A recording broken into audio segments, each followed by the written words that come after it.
Ayan guys, kanina pa umuulan at pabugso-bugso yung hangin.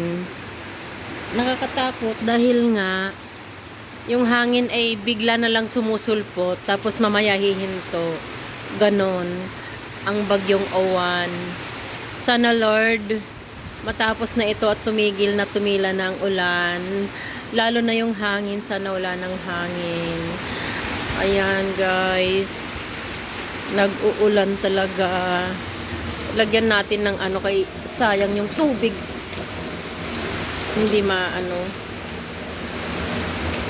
masyadong malakas yung, hindi man nakaano yung ano natin, pero puno na yata to eh. Ayan. Ay grabe.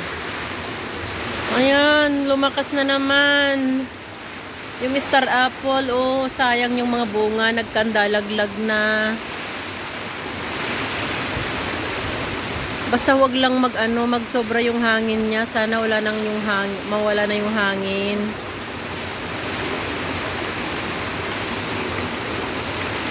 Humihinto-hinto naman yung hangin. Pero yung ulan tuloy-tuloy na kanina pa. Oh, nawalan kami ng kuryente kanina.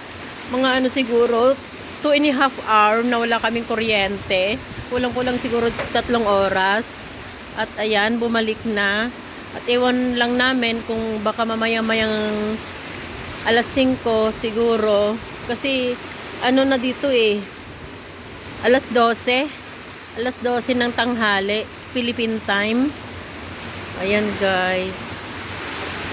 Nagkandalaglagan na yung mga suha namin. Ayun, ang daming suha. At yung mga manok na ayun sila oh. Ayan, nagkandalaglagan na yung mga suha guys. Ayan. Sana huminto na yung hangin at ulan. Hello. Ayan.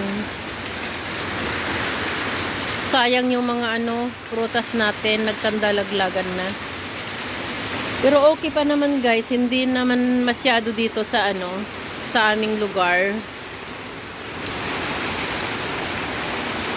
Ayan, lakas ng ulan talaga oh.